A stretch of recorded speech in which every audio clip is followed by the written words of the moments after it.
अस्सलाम वालेकुम वरहमतुल्लाहि वबरकातुहू। मुहिम इनसे मिलिए इनसे जानिए प्रोग्राम की अगली कड़ी में हम आपकी मुलाकात अकमल नईम सिद्दीकी साहब से करवाना चाहते हैं। हम अकमल सर से ये रिक्वेस्ट करते हैं कि आने वाली रीट की जो भर्ती आने वाली है रीट की, उसके बारे में बच्चों से गुफ्तगू करें, बच्चों को बताएं कि किस तरह से रीट की भर्ती करनी है और क्या क्या योग्यता होती हैं। इंशाअल्लाह आप अकमल साहब से जानिए रीट के बारे में। मुहिम उर्स में आप सभी का खैर मकदम है। जैसा कि आप जानते हैं कि अख्तर साहब ने एक सिलसिला शुरू कर रखा है और आप सभी लोग इससे मुस्तफ़ीज़ हो रहे हैं, फ़ायदा उठा रहे हैं और एक बहुत अच्छा सिलसिला है। और आज मुझे ज़िम्मेदारी सौंपी है अख्तर साहब ने कि रीट के बारे में कुछ गुफ्तगू की जाए। सर, हम सबसे पहले चाहते हैं कि आप खुद अपना इंट्रोडक्शन करवाएं बच्चों से, ताकि बच्चे समझ सकें, जान सकें आपको भी कि आप क्या कर रहे हैं, बच्चों का एजुकेशन फील्ड में क्या कर रहे हैं, खासकर उर्दू के लिए। बिल्कुल बिल्कुल। मेरा नाम अकमल नईम सिद्दीकी है और मैं तकरीबन पिछले 20 सालों से उर्दू की दर्स व तदरीस से जुड़ा हुआ हूँ। उर्दू से मुताल्लिक़, रीट से मुताल्लिक़ भी मैंने काम किया है, तो मेरी कुछ किताबें भी हैं, 10-11 किताबें शाये हो चुकी हैं। इसके अलावा रीट के बैचेस के लिए मेरे पास बच्चे आया करते थे। अलवर, भरतपुर, धौलपुर, सवाई माधोपुर, दौसा, सभी जगह से आते थे। एक बैच में लगाया करता था। मेरे पास बच्चों के फ़ोन आते थे, वो बहुत परेशान थे, तो मैंने ये तय किया कि मैं एक बैच लगा सकता हूँ, इससे ज़्यादा नहीं। तो जब भी परीक्षा होती है, इम्तहान होते हैं, तो मैं साल में एक बैच ज़रूर लगाता था और मैं सिर्फ 3,000 रुपये उनसे लेता था। और 3,000 में भी कई लोग ऐसे होते थे जिनको वो 3,000 भी मुश्किल लगते थे, तो उनके लिए मैं बिल्कुल छूट थी। वो लोगों को नहीं बताता था भाई इसने फ़ीस कम दी है, ताकि उसकी बेइज्जती नहीं हो, उसको ये नहीं लगे कि भाई। लेकिन अल्हम्दुलिल्लाह अल्लाह का शुक्र है, और ये मेरी ज़िम्मेदारी भी है। जो कोई मतलब ऐसा नहीं है कि मैंने कोई कारनामा अंजाम दिया, ये मेरी ज़िम्मेदारी है, आपकी हमारी सबकी ज़िम्मेदारी। माशाअल्लाह अकमल सर ने बहुत उर्दू के लिए किया है, बच्चों के लिए किया है, इसका जिल्दा के उदार मैं खुद हूँ।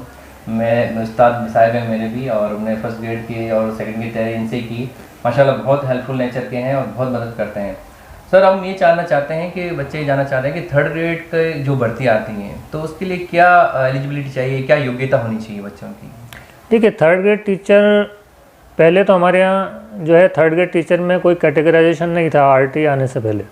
अब थर्ड ग्रेड टीचर में कैटेगराइजेशन हो गया, 2 कैटेगरी हो गई थर्ड ग्रेड टीचर। एक तो हो गया लेवल 1 जो पहली से 5वीं को पढ़ाएगा, दूसरा लेवल 2 जो 6 to 8 को पढ़ाएगा। यानी थर्ड ग्रेड टीचर अब 2 तरह के हैं, एक लेवल 1 है, एक लेवल 2 है। ये दूसरे स्टेट्स में पहले से था, जैसे यूपी में भी पहले से था। यूपी में दूसरे स्टेट्स में था जो बीएड कर रहा है बच्चा है, जिसने बीएड कर लिया वो पहले से 5वीं के लिए एलिजिबल नहीं था, उसको 6 to 8 में ही नौकरी लगती थी, ये पहले से था। और पहले से 5वीं के लिए BSTC। तो अब ये हमारे स्टेट में, राजस्थान में भी लागू हो गया। तो अगर आपने 12th कर ली है और आप लेवल 1 के टीचर बनना चाहते हैं तो आपको BSTC करनी चाहिए। और BSTC जो है वो, अब BSTC भी खत्म हो गया, तो DLED हो गया। हाँ, DLED। तो अब प्री DLED एग्ज़ाम होता है। 12th जैसे आप क्लियर करते हैं तो आप जिस सब्जेक्ट में भी टीचर बनना चाहते हैं, अव्वल तो पहले से 8वीं तक कोई स्पेसिफिक सब्जेक्ट नहीं होता, तो 12th के बाद आप DLED का प्री DLED एग्ज़ाम देंगे। उसमें अगर आप क्लियर कर लेते हैं तो आपको फिर वो DLED करना पड़ेगा। टाइम की होती है DLED? 2 साल का होता है DLED। हाँ, BSTC भी 2 साल का था, DLED भी 2 साल का है। तो 2 साल का DLED करने के बाद अभी आप पूरी तरह से एलिजिबल नहीं है टीचर बनने के लिए। DLED एक ये योग्यता है कि हाँ, आपको ये बता दिया गया है कि टीचिंग कैसे करनी है। एक ट्रेनिंग है 2 साल की। तो ये एक तरह का टेक्निकल कोर्स समझे आप, कि आपको टीचर की कैपेबिलिटीज या टीचर के जो काम है, क्या क्या करना है, वो सारी चीज़ों से आपको मुतारिफ करा दिया। अब आपको टीचर की सर्विस के लिए ये ज़रूरी है कि आप एक एग्ज़ाम और पास करेंगे, जिसका RTE में जिक्र है, टेट का exam, teachers eligibility test, TET। हालांकि ये जहन में सवाल आ सकता है आपके, जब 2 साल के अंदर ट्रेनिंग कर ली तो हम तो टीचिंग के एलिजिबल हो गए हैं, लेकिन बहरहाल एक बैरियर लगाया गया है कि आपको ये एग्ज़ाम भी पास करना पड़ेगा। तो TET देना ज़रूरी है, चाहे वो आप लेवल 1 के लिए काम तैयारी करें, चाहे आप लेवल 2 के लिए करें, TET ज़रूरी है। अब अगर आप लेवल 2 के टीचर बनना चाहते हैं तो फिर आप BA के बाद या BSc के बाद BEd कीजिए। तो जब आप BSc या ग्रेजुएशन के बाद जब आप BEd कर लेते हैं, वो भी 2 साल का है अब, तो वो BEd करने के बाद फिर आप 6 to 8 के लिए यानी लेवल 2 के लिए एलिजिबल माने जाएंगे, लेकिन टेट फिर आपके सामने रहेगा। तो थर्ड ग्रेड टीचर के लिए चाहे लेवल 1 हो, लेवल 2 हो, टेट का सामना करना ही पड़ेगा। सेकंड ग्रेड टीचर बनना है तो वहाँ टेट नहीं है। नहीं, तो टेट का भी जैसे कोई लेवल होता है कि फर्स्ट लेवल और सेकंड लेवल इस तरह से कर रखा है कि टेट का भी यही कि एग्जाम होता है इसका कॉमन? नहीं, एग्ज़ाम तो एक साथ ही होता है, लेकिन जैसे आप देखते हैं कि आरपीएससी के जो पेपर्स आते हैं पूरा बंच एक साथ ही आता है, लेकिन उसमें जो भी आप सब लेवल 1 का जो सिलेबस है वो थोड़ा हल्का है, उसका जो सिलेबस का जो पैटर्न है वो 10वीं के आसपास का है, और लेवल 2 का जो 12th के आसपास का है। तो जो कठिनाई का स्तर है वो डिफरेंट है। जैसे आपने मान लीजिए उर्दू के लिए आप दे रहे हैं 3rd ग्रेड के लिए लेवल 1 में दे रहे हैं, तो जो उर्दू में सिलेबस अगर आप देखेंगे सेम टू सेम लिखा हुआ है। अच्छा। वही चीज़ें हैं, इसमें ज़मीर है, सिफत है पहले कवायद में, लेकिन जो सवाल पूछे जाएंगे उसमें थोड़ा मुश्किल पूछे जाएंगे, इसमें थोड़ा आसान पूछे जाएंगे। अच्छा, ये है। तो सर ये अब रीट आ गई है टेट की जगह, तो ये क्या है? पहले तो 3rd ग्रेड होता था सारा एग्जाम आरपीएससी लेती थी? बिल्कुल, पहले रीट का क्या है? ये एक्चुअली वसुंधरा सरकार ने ये एक नई चीज़ इंट्रोड्यूस की है। वो इसलिए इंट्रोड्यूस की है कि जैसे मैंने आपको कहा कि आपने बीएसटीसी कर ली है, डीएलएड कर लिया या आपने बीएड कर लिया, अब आपको नौकरी चाहिए। तो पहले क्या होता था कि आप पहले टेट का एग्ज़ाम देते थे, उसमें ये नियम है कि टेट आपको क्लियर करना ही पड़ेगा। तो टेट में जब आप 60% लाए, जनरल के लिए हम बात करें और दूसरे समुदायों के लिए छूट है उसमें, किसी के लिए 55% है, जो भी है, तो टेट क्लियर कर लिया। अब आप टेट क्लियर करके अपने पास रखिए, अब आप एलिजिबल हैं आरपीएससी में बैठने के लिए। तो उसके बाद अब आपको आरपीएससी में बैठना पड़ेगा। जब वैकेंसी आएगी, आरपीएससी का एग्ज़ाम दिए, वो आरपीएससी का एग्ज़ाम क्लियर कीजिए, तब आपकी नौकरी लगेगी। तो वसुंधरा सरकार ने ये कहा, और कुछ राजस्थान के लोगों की डिमांड भी थी कि साहब 2 बार एग्ज़ाम लेने का क्या मतलब है, आप एक काम कीजिए, एक बार ही एग्ज़ाम लीजिए। तो उन्होंने फिर क्या किया कि टेट को हटा के राजस्थान का आर टेट था पहले, राजस्थान टीईटी, उसको रीट कर दिया। अच्छा। तो इसमें इन्होंने ये किया है कि जो आप एग्ज़ाम दे रहे हैं 70% गालिबन, एग्जैक्ट मुझे नहीं मालूम है, पिछले साल शायद ये क्राइटेरिया था कि 70% तो नंबर आपके रीट के एग्ज़ाम के, और 30% आपके एकेडमिक क्वालिफिकेशन के, 10th के, 12th के और बीए के। अच्छा, एकेडमिक के वो आपके काउंट करते थे। 30% वहाँ से लेते थे। तो वो उन्होंने क्राइटेरिया बना रखा है 10वीं के 10% और बीए की 10%, जो भी उनका अभी विज्ञप्ति आएगी तो अपने को क्लियर हो पाएगा कि वो क्या क्राइटेरिया, हाँ विज्ञप्ति आएगी उसमें रूल्स आ जाएंगे, जो उसमें रूल्स आ जाएंगे कितने % वो लेंगे। बहरहाल आपको ये एक फ़ायदा ये ज़रूर हो गया है इससे कि आपको 2 एग्ज़ाम नहीं देने पड़ रहे, टेट अलग देना पड़ रहा है और आरपीएससी अलग देनी पड़ रही है, ये नहीं होना। आपको एक ही एग्ज़ाम से आपकी योग्यता भी क्लियर हो गई और आपकी मेरिट भी बन जाएगी। अच्छा, मेरिट के हिसाब से फिर बच्चों मेरिट के साथ जितनी वैकेंसी। तो इसमें रीट में ज़्यादा से ज़्यादा स्कोर करना आपके लिए ज़रूरी है, क्योंकि 70% का पोर्शन है। जितने ज़्यादा नंबर आप लाएंगे उतना, मिनिमम तो 60% तो लाना ही लाना है आपको उसकी एलिजिबल होने के लिए, अदरवाइज़ नहीं होगा। माशाल्लाह सर ने रीट के बारे में बताया। हम ये चाह रहे हैं कि बच्चों को रीट की तैयारी किस तरह से की जाए, उसके बारे में सर कुछ बताएं बच्चों को। देखिए, परीक्षा कोई भी हो, तैयारी मैंने जो नोटिस किया है बच्चों के मामले में कि मैं यहाँ बीएड की क्लासेस भी लेता हूँ मौलाना में कई बार, तो या दीगर एग्ज़ाम्स की भी कभी कभी जैसे कोई बच्चा पूछता तैयारी कर रहा, तो मुझे बड़ा ताज्जुब होता है कि कल एग्ज़ाम है, रात को लड़की हैं या बच्चियाँ मुझे फ़ोन करती हैं सर हमारा सिलेबस क्या है। अब कल तो एग्ज़ाम है, अब आप एक रात पहले सिलेबस का क्या करोगे, क्यों पूछ रहे हो। तो सबसे ज़रूरी चीज़ ये होती है कि जब भी आप किसी एग्ज़ाम में बैठ रहे हैं, चाहे कोई भी एग्ज़ाम, आप ज़िंदगी में आगे भी कोई भी एग्ज़ाम दें, सबसे पहले आपको उसका सिलेबस तो पता होना चाहिए ना, भाई आपको पढ़ना क्या है। जैसे आपके मामले में मुझे मालूम है कि आप सिलेबस देखते थे और एक टॉपिक की अगर एक भी किताब होती थी तो ख़रीद के ले आते थे, इतनी सारी किताबें आप खरीद के ले आते थे। तो ये नहीं, ये और तो ये बहुत ज़रूरी है कि आदमी सबसे पहले ये तो देखे उसको पढ़ना क्या है, किस चीज़ की तैयारी करनी है। आप सिलेबस पढ़ नहीं रहे और बच्चा क्या करता है, बस गाइडों के चक्कर में पड़ जाता है। ये सबसे फलानी गाइड लिया है, फलानी गाइड लिया है, ये लिया है, वो लिया है, आप इस चक्कर में मत पड़िए। आप विज्ञप्ति देखिए, आप उसकी साइट पर जाइए, आप उसका डिटेल सिलेबस निकालिए। सबसे पहला काम आपका आना चाहिए सिलेबस निकालिए। दूसरा काम जो हम नहीं करते, ब्लूप्रिंट देखिए। हो सकता है पहली यूनिट के मार्क्स 10 ही हों, दूसरी यूनिट के 20 मार्क्स हों, और हम पहली यूनिट पे ज़्यादा फोकस कर रहे हैं और दूसरी यूनिट पे हमने ध्यान नहीं दिया, उस पर कम ध्यान दिया, तो ये भी एक प्रॉब्लम होती है। तो आप ब्लूप्रिंट ज़रूर देखिए कि कवायद के मार्क्स कितने हैं, टीचिंग मेथड्स के मार्क्स कितने हैं, और शायरों की सवाने हयात वाला अगर कोई पोर्शन है उसके मार्क्स कितने हैं। आप उन मार्क्स के हिसाब से उनको टाइम दीजिए। तो अगर जब तक आप ऐसा नहीं करेंगे तो आपका ये समझ लीजिए कि आपको आगे प्रॉब्लम आने वाली है। तो सबसे पहले तो आप सिलेबस देखिए, डिटेल में सिलेबस देखिए, क्या क्या आपको पढ़ना है, उससे मुतालिक सारा मवाद आप उसके बाद इकट्ठा कीजिए।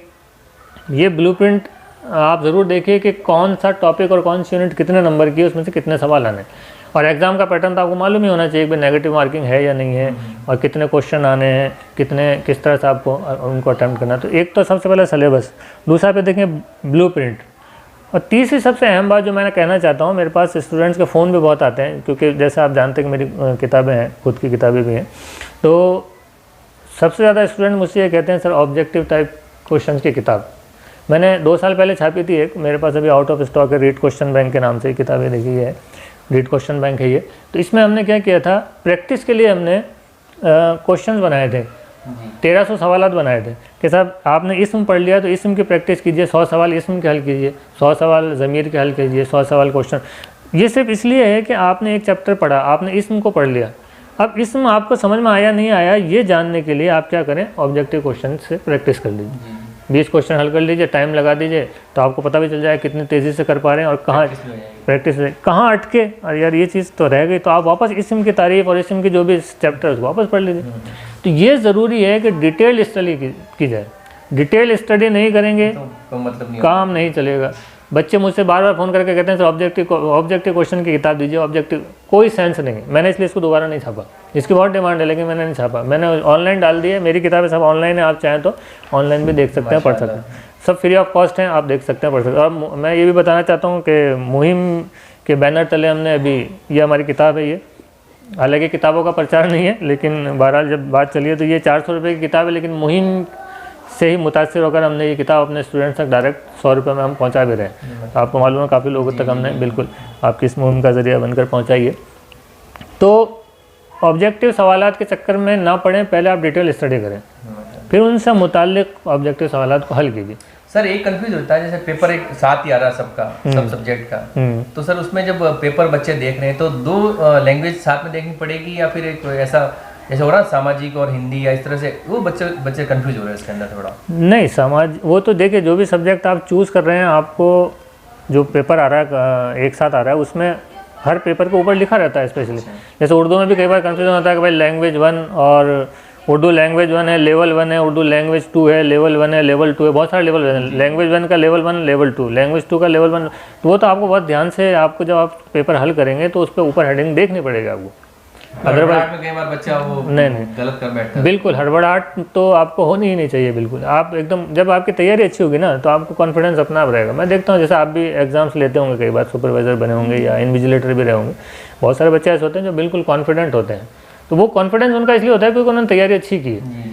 हड़बड़ाहट तो बिल्कुल होनी ही नहीं चाहिए, आप बिल्कुल कॉन्फिडेंस के साथ कीजिए पेपर। और ये भी बिल्कुल सही है, कई बार ये भी होता है, मैं तो देखता हूँ कि कई बच्चे रोल नंबर गलत लिख देते हैं, OMR शीट पर रोल नंबर ही गलत लिख दिया, आप कह रहे हैं साहब वाइटनर लाइए, तो आपने शुरुआत गड़बड़ कर दी, वो फिर दिक्कत होती है। तो हड़बड़ाहट का गड़बड़ाहट हो जाता है, तो हड़बड़ाएं नहीं, बिल्कुल भी अल्लाह पर तवक्कुल रखें, मेहनत में कोई कमी नहीं रखें। आप जब भी आप तैयारी करें तो शॉर्ट नोट्स ज़रूर बनाएं, जिसको माइंड मैप भी हम कहते हैं। शॉर्ट नोट जो होता है वो रिवीजन में बहुत काम आता है, 1 सेकंड में आपका रिवीजन हो जाता है। चाहे आप लीनियर बनाएं, लाइनें बना के चीज़ें हम लिखते हैं, तो वो चीज़ जो एक पैराग्राफ में लिखी गई है वो एक लाइन में आ सकती है। तो जब आप एग्ज़ाम से पहले जाते हैं ना, तो 5 मिनट का अगर रिवीजन करना चाहें, 7 मिनट में पूरा सिलेबस आप 5-7 मिनट में रिवाइज कर सकते हैं। तो वो माइंड मैप की टेक्निक का और रिवीजन बहुत ज़रूरी होता है, तो उसका आप ज़रूर इस्तेमाल करें। तो ये बहुत सारी चीज़ें हैं वैसे तो, लेकिन इन चीज़ों को अगर आप जहन में रखेंगे इंशाल्लाह कामयाबी आपको मिलेगी। मेहनत तो आपको करनी है बहरहाल, और अल्लाह पे तवक्कुल भी रखना है, दोनों चीज़ें ज़रूरी हैं, क्योंकि अल्लाह ताला किसी की मेहनत को रायगा नहीं करता। तो अगर आप मेहनत अच्छी कर रहे हैं तो नो डाउट आपको इंशाल्लाह कामयाबी, ये समझ लीजिए यकीनी मिलेगी। और हो सकता है कि मान लीजिए आपको 3rd ग्रेड की तैयारी करें, 3rd ग्रेड में ना आपको कामयाबी मिले, हो सकता है 2nd ग्रेड में मिल जाए, 1st ग्रेड में मिल जाए। तो अगर एक बार में कामयाबी ना मिले तो वो उससे मायूस भी नहीं होना चाहिए, क्योंकि हो सकता है अल्लाह ताला ने उससे बेहतर आपके लिए कुछ लिख रखा हो। क्योंकि आप जानते हैं अपने एक स्टूडेंट को जिसका 3rd ग्रेड में नहीं हुआ, 2nd ग्रेड में नहीं हुआ, लेकिन वो माशाल्लाह लेक्चरर हैं, तो अल्लाह ने आपके लिए क्या बेहतर लिख रखा है वो अल्लाह ही जानता है। और कोशिश कोई बेकार नहीं जाती, क्योंकि आप कोई भी कोशिश करेंगे तो उससे आपको अगर कामयाबी, वैसी कामयाबी नहीं मिली जो आप चाह रहे थे, हो सकता है अल्लाह ताला दूसरी कामयाबी आप उससे दे दे। मेहनत रहेगा नहीं जाती, कुछ ना कुछ उससे सीखने को। सर हम लोग चाह रहे हैं कि हमारे बच्चे आपसे डायरेक्ट कांटेक्ट कर रहे हैं, और कोई भी परेशानी आए तो उनकी आप मदद किस तरह से कर सकते हैं? देखिए, उर्दू के मामले में जहाँ तक बात है तो उर्दू के लिए मेरा अपना अकमल उर्दू रहनुमा चैनल के नाम से चैनल है। तो तकरीबन मेरी किताब में और आपके रीड के सिलेबस में जितने भी टॉपिक्स हैं तकरीबन मैंने 70% के आसपास पूरे कर दिए हैं। तो बाकी के भी मैं पूरा कर दूंगा। तो सारे टॉपिक्स आपके किताबें आपके पास हैं, सारे टॉपिक्स मैं पूरे कर दूंगा, तो आप उस यूट्यूब चैनल पर देख सकते हैं। क्लास 9, 10, 11, 12 के भी आपके इसरार पर और आपकी, क्योंकि आप भी काम कर रहे हैं मुहिम एकेडमिक क्लासेस वगैरह, तो 9, 10, 11, 12 अब तकरीबन चारों क्लासेस के सबक मैं बनाकर डाल रहा हूँ। दूसरे सब्जेक्ट में भी अगर आप देखें तो यूट्यूब की मदद आप लीजिए, सारा मवाद अवेलेबल है। कोई मटेरियल ऐसा लगता है कि जब ये मटेरियल हमें अवेलेबल नहीं हो रहा है किसी भी सब्जेक्ट का हो जिसमें आप दे रहे हैं, तो आप मेरे व्हाट्सअप नंबर आप स्क्रीन पर जो है शेयर कर दीजिएगा, तो वो आप मुझसे रब्ता कायम कर सकते हैं, आप मुझे मैसेज कर सकते हैं, व्हाट्सअप कर सकते हैं आप मुझे, और अपनी डिटेल लिख सकते हैं कि साहब हमें इस टॉपिक पर मवाद नहीं मिल रहा है, तो हम इंशाल्लाह कोशिश करेंगे कि आपको वो मटेरियल मुहैया कराएंगे, जैसा भी फिज़िकली होगा पीडीएफ में या फिज़िकली, या आप कहेंगे तो हम उस पर कोई वीडियो रिकॉर्ड करके इंशाल्लाह अवेलेबल करेंगे। माशाल्लाह रेट की तैयारी के बारे में और एग्ज़ाम की प्रक्रिया, भर्ती प्रक्रिया के बारे में मुल्क साहब ने बहुत बेहतरीन तरीके से बच्चों को बताया है, मुहिम क्लासेस के बच्चों को बताया है। माशाल्लाह सर का बहुत बहुत शुक्रिया, और हर तरीके से मदद करने के लिए सर तैयार रहेंगे। सर के मोबाइल नंबर और ईमेल एड्रेस में आपको स्क्रीन पर डाल दूँगा इंशाल्लाह। सर इसके लिए बहुत बहुत शुक्रिया, जज़ाकल्लाह खैर।